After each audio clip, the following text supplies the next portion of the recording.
Howdy folks, Brian Kusko here at Redline Report, and today we're going to sit down with Brad and Judah. Just recently got back into the hobby after being out for a while for family. We're going to hear his story.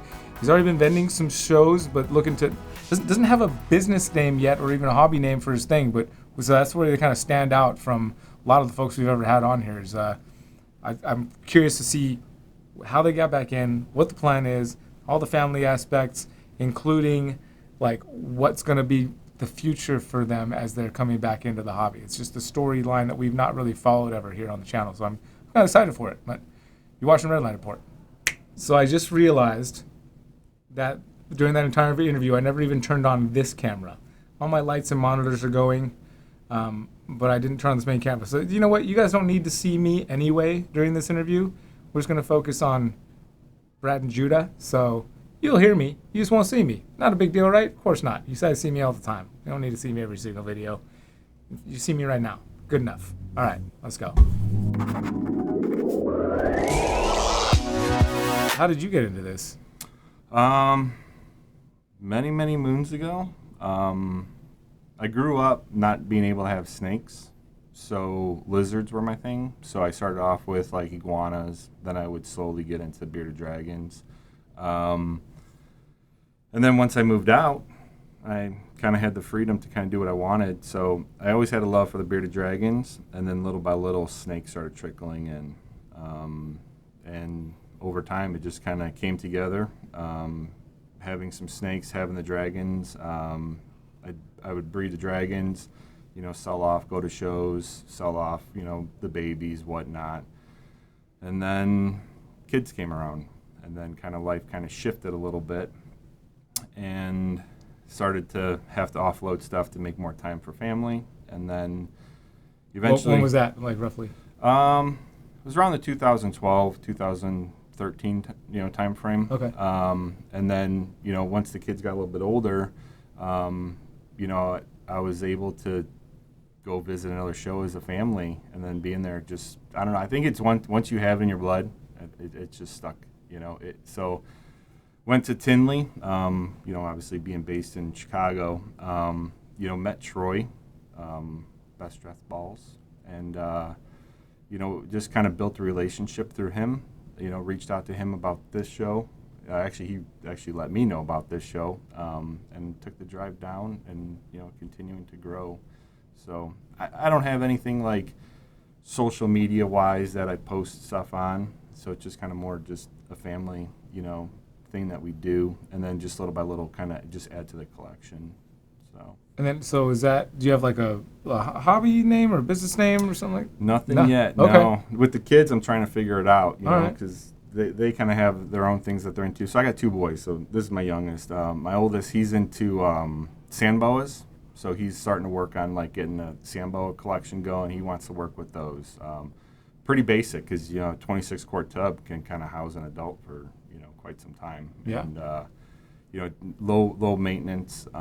He helps me with the boas and the ball pythons, and then the family, we all get together for the dragons, and he's got his own reptiles that he likes to do. I basically have everything. Yeah. You basically have everything? Yeah. What are your favorite reptiles, Judah? Of mine, or Just like if you could keep any reptile at all. the sylphin dragons are cool. Do you have sylphin dragons? No. Okay, but if you could, if sylphin dragon would be where it's at. Yeah. All right. That'd be close. Yeah. He likes to do all the decorating of a lot of the cages too. He gets pretty involved. It's just a little bit more artistic, I think, with the kids. How long have you been working with reptiles now? Like, how long have you been helping your dad out? When we got into reptiles again. Mm-hmm. When was that? Do you remember? 2020? Around there, yeah. Okay. Around the COVID time. Okay. Yeah. Around the because you have a lot of time to sit down and cruise around and look at the internet for things when you got nowhere else to go. So, reptiles brought us back. Yeah, So, I think COVID times were most reptile breeders' best year to date. I can see that. I can see that. It's like a thing like people talk about now. It's like you said, you don't need social media stuff. I mean, you knew about the dinosaurs, so you watched some stuff. Mm-hmm. But You probably don't watch like the political side of the reptile industry. No, Yeah. I try to stay out of it. That's probably for the best. And it's hard because it'll kind of consume you, in my view, and I like to kind of keep a positive thought process through it all. Obviously, you're never going to have 100% good days. You're never going to have 100% bad days. You take the good with the bad, and it kind of comes together. However it comes to play. So that's where I'm at, trying to just not think about that stuff and just kind of focus on what we enjoy doing as a family. My wife has a lot of patience dealing with us, doing a lot of it. We're here, they're back at home, so very thankful for that. But you never know. You can buy something that you are going to be ready to breed in 3 years, but it's a slow grower. It just isn't there yet. So it kind of changes the way, you got to look at things, and you always got to be ready to kind of adapt to the change. So I try to focus more on what we're doing, and not so much about all the other thoughts and views of people. It's important. Yeah. There's a lot of good people out there. That's true. There really is. Yeah, there are. More good than bad. Mm-hmm. And more good opinions than bad opinions, I should say. That's just the thing, though. People talk about like the COVID time. Like COVID is just like that was the boom, and then everything around it is not as. Literally, I think most reptile breeders had their best year during COVID, like across the board. Mm-hmm. I think anything before, anything after, nothing is compared to that. Right. So it just makes sense that the fact that you guys kind of not going. There's just the short story you shared just now, like, kind of speaks to that. Yeah, I can see it.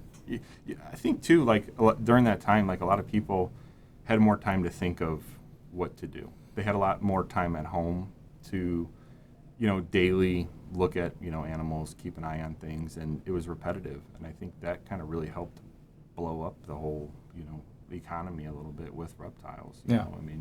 Look the example of this show, how well it's doing. It's really, really good. Yeah. I was really shocked. I was blown away. So. Yeah, I've kind of not taken for granted how well it's done necessarily, but have been amazed by it. Like, literally had their first show a year ago, and now they're going to have like 10 shows this year. That's crazy. Yep. Wild. And it's moving all around. So everyone's going to have an opportunity. Yeah. And that's cool. Yeah. It's not too hectic. Yeah, true. I like the way that they're doing, like inviting Holy Spirit into the place, and like that. Even like when Steve walked in the other day, he said he came with like just this weight and baggage. And he said as soon as he stepped through the doors, he just felt like, oh, it's gonna be good. It's good. And it's a rainy day today. Yeah. Cloudy. Yeah. Yeah. That's good. It's pretty cool. It just takes that one moment to kind of change that perspective and that outlook on what the day's gonna be like. And I'm glad he was able to come to that, because that's a big thing, have that mindset. Yeah, like you said, it can be easy to just flip it and be like, oh, everything's going to be bad, and then it can be. But it's perspective. Right. Having that perspective, flip that. Yeah. So what are your plans as far as? Well, let me jump back. Troy was like kind of instrumental in getting you plugged back in, just in the fact that you guys connected, and then like how does that work, you and Troy? Kind of just more like the friendship aspect of it. He's someone to rely on if there's a question about anything. Obviously him being a breeder, if he has something, I trust him with his animals and getting stock from him. So he got an adult ball python with him that we're hoping to pair up this fall. She'll be ready this fall. So kind of helped advance that a little bit. And then just kind of keeping in touch from time to time. It's important. We're not like a everyday phone call friend, but every once in a great while we reach out and we stay in touch. That's important. Those friends that you just kind of have there that are there for you. You reminded me, I need to call one of my buddies that I grew up with since we were like 14. We talk like sometimes not even a whole year go by when we talk, but we always keep in touch at some point. I need to call him today. Yeah, for sure. And Troy's always positive. I feel, he always seems to have that smile and just always just a genuine conversation with He them. beats himself up a bit. Oh, he sure does. But he definitely pours out good stuff to other people around. Yeah. That's for sure. I think we all do. I think we all beat ourselves. I think we're our own worst critic, you know. Hopefully. Mm-hmm. I mean, hopefully that there's some of that, you know. Yeah. I'd like to say I see a couple people where it's like you could use a little self-immolation, not self-immolation. That's the wrong word. Self-immolation. That's when you light yourself on fire.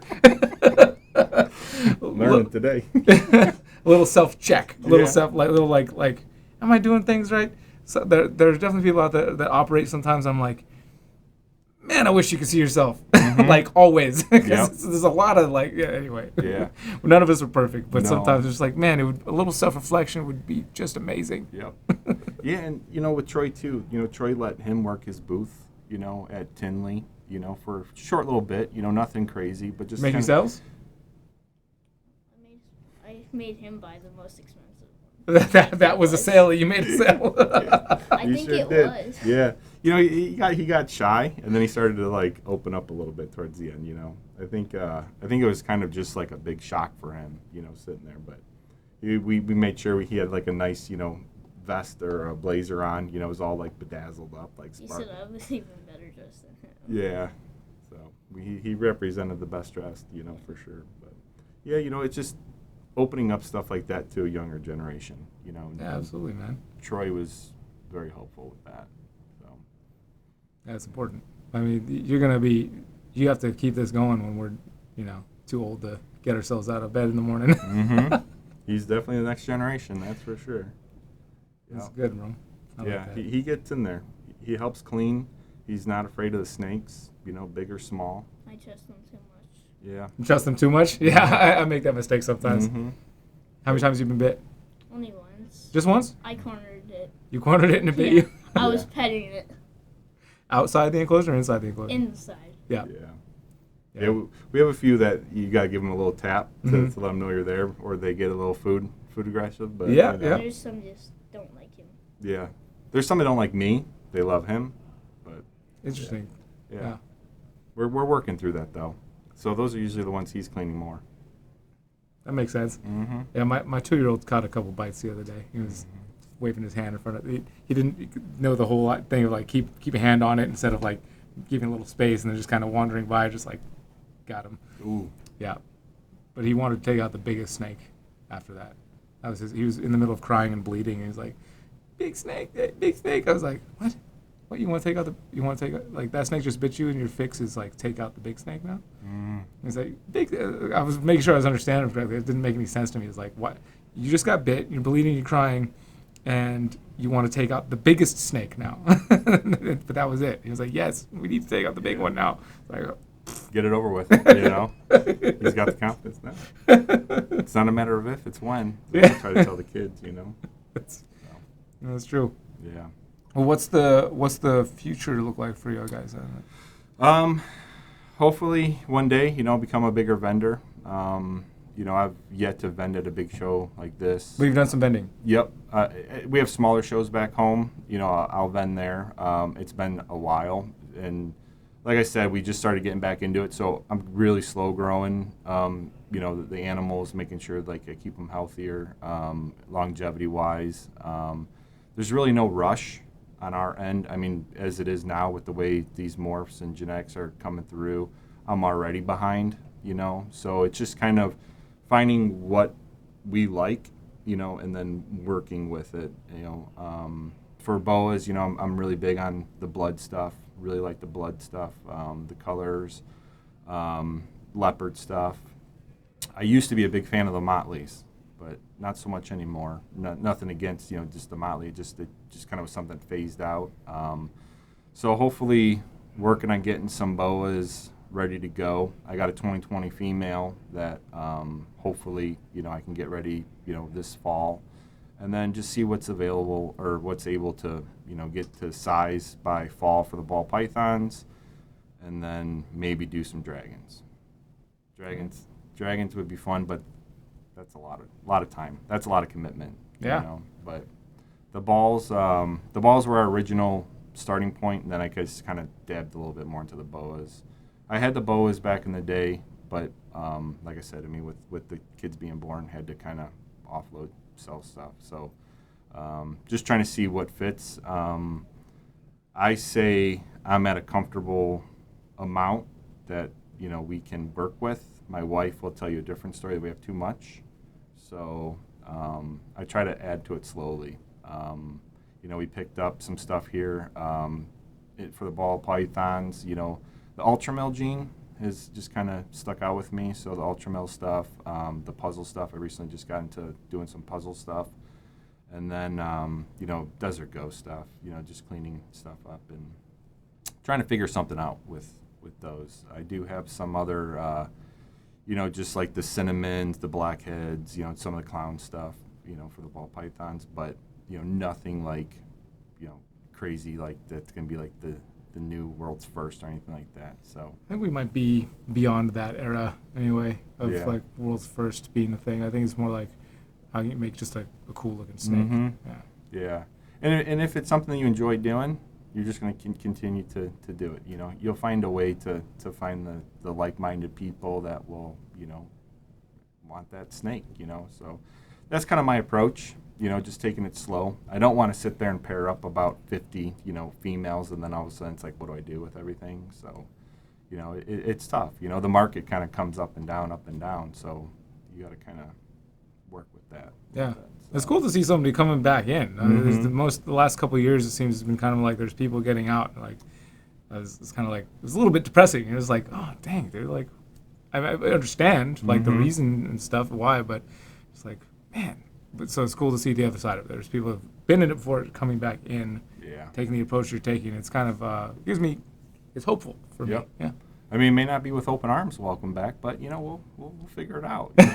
So we'll get on get on the list of hopefully doing a show like this, and that was one reason why I wanted to bring him out, so we get an idea of what it's like, because we got the NARBC back home, that's a really big show, Yeah. and that's a long waiting list, Yep. so he probably could get on the waiting list, and then when he's ready and older, he'll be part of it, but. Just shows like this, just meeting people. It's kind of a disadvantage not having a name, or anything, but I mean, it's slow, an up and slow comer. grow it, yeah. Mm. Yeah. Maybe we'll do a part 2, Okay. and then things will. Yeah, be let's do panned part out, 2. Let's see what happens, like, maybe year from now, see where we're at. He'll probably be like 6 foot, 200 pounds. How old are you right now? 10. 10? Okay. Yeah, a year or two, maybe, it's very well could happen. The way that he eats more than the reptiles do, so there's that battle. But no, it's fun. He enjoys it. You could tell. Especially with my oldest doing the sandboa stuff. He's learning. You got to start somewhere. Yeah. He's not going to be, as committed and detailed like I would be, like wiping the tub, because you see that little speck, keeping everything clean. But over time, he's starting to learn that, we're, making sure water's, fresh water's important, keeping everything spot cleaned. And then, every month he's swapping out, we bought him a little tub. He's got all the bedding that he keeps in this little tub by all the enclosures, so he spot cleans if he takes out too much or needs to take out, and he wipes it, he puts it, so he's learning that, Yep. And that's where it's got to start, just little by little, and then he'll start building on that, and that's kind of what he's learning too with a lot of his stuff, It's not that much stuff See, it's never much stuff. that I need to take out bedding. Yeah. It's good work. It's just good Yeah. work. That's what it is. Consistency. Yeah. Teach him consistency. Yeah. You Okay. know. Awesome. All right, guys. Well, thanks for coming sit down. Yeah. Thanks for having us. Of course, man. It was good to enjoy the show with you. Yeah, So that's been good. yeah, it's been a good show. Good people. No doubt. Good people. Let's Good. do some more. Yeah. Good work this morning too. Oh, thanks. Yeah. Yeah, that was. It's been something. It was the first. I'm trying to think the first show it was. I mean, hey, Tinley, a few years ago. I'm just like, let's just meet up out here and do a little. Let's get some people together. 'Cause I don't know if you know Garrett. Mm-hmm. he was the first, one of the first people the Lord put in my life that made me look at Christianity differently, to where I'd always had a negative opinion of it, or saw it in a negative light, I guess you should say. And then he kind of came in, and the way he was with me and with my family, I was like, you're very genuine and cool and caring, and I really like that. I want you around my family, Mm-hmm. And I was like, why is that? And the more I kind of asked why and why, it's started pointing to, Jesus, and I was like, really? It's like, what? That's so then I kept asking, and the Lord kept putting people in my life to get me that spot. And then at one point, Garrett was like, yeah, there's probably one or two openly Christian people in the reptile industry or something. I was like, huh. And the Lord, one of the first times that I heard the Lord speak to me, he basically was like, well, why don't you just share about me on a video? And I was like, it was a moment, it was the end of this book, my phone's going off. Mm-hmm. The end of this book I was reading called The Real God, where the author invites you at the end of the chapter 3 to take 3 minutes, just be quiet and just ask God to talk to you, and just close your eyes and be silent. And so I got ready. I was like, I can do that. Put the book down and close my the second I closed my eyes, just why don't you talk about me? Just go tomorrow. Yeah. I was like, Yeah. okay. Yeah. And then after I did that, I luckily had been studying enough with the pastor to share the gospel with me in the first place. I was at his Bible study and reading through the Word and stuff. So I kind of had an understanding here's what could happen when you do that. So I was ready for all the negative comments and stuff. I was ready for that. I was prepared. I was like, oh, it's all right. Just pray for those folks. It's all good. But also, that wasn't just negative comment. Also, people started coming out of the woodworks in the reptile industry. It was oh, let's have church at the show. And Worked out. Yeah. So we're doing that. Tinley in particular. To date, we've done it there 3 or 4 times now, and it just keeps getting bigger and bigger. That's beautiful, man. Yeah, the last one, I guess that would have been October. No, just this past March. Yeah, it was just a couple months ago. We had the biggest group that we've had. So the first time we had a little section of chairs there right in the side hallway, and then ended up moving all the chairs. So we have a thing, and that was pouring out into and we kind of asked at the one before October. Should we see if we can get a room or something where we can all have a spot and little zone? And the consensus back from pretty much everybody was no, we should stay out here in the hallway where people are lining up so that folks can jump in. And we did that. It's bigger and people are lining up, and some people start kind of jumping in, but a lot of people get to see what's happening there, especially towards the end when we're all singing and praising. It's kind of reverberating out through the hallway, and just it's been cool to see what the Lord is doing in our industry. Mm-hmm. Yeah. Works in mysterious ways. Yeah. Yep. Good timing, man. Yeah. Good timing. No doubt. Yeah. Thanks, man. Yeah, dude. Thank you. Appreciate it. Yeah. It's good stuff. You got any last words? Nothing? That's all right. You'll have some, I have no doubt. Yeah. That'll be building up. It's good, man, because we got just over, just shy of 8 hours of a drive. Oh, gotcha. Yeah, that's a good mission home. And a morning like today gives you something to think about. Totally. On the way. Yeah. On the way home. So that's I like that windshield time. I can't close my eyes and right. Not sleeping, but thinking. Yeah. You got to stay thinking. Yeah, it's good. Yeah. Hopefully he'll take a nap, and I can just cruise. Yeah. And think about stuff. So yeah, no doubt. Cool. Well, thanks, man. Yeah, thank you guys. I appreciate it. Yeah. Part 2. Yeah, no doubt. Let's do Part it. 2. Hopefully I'll have some animals here. Yeah, sounds good. I like it. Show you. Yeah. It works out, man. Cool. Just a reminder, y'all, that Redline Report is brought to you by Redline Shipping. Link down in the description to use that service. It's the best in the industry. And also, thank you to Brad and Judah for coming on. Looking forward to hearing an update with how the slow growth of the hobby/business is going. Kids taking over, kids moving in. See what's happening. Is Judah 6'2" now? I don't know. We'll do an update on that in the future. But next week, near future, right back here on Redline Report, we'll have another interview for you on the Tuesday, as we always do. Till then, y'all take care.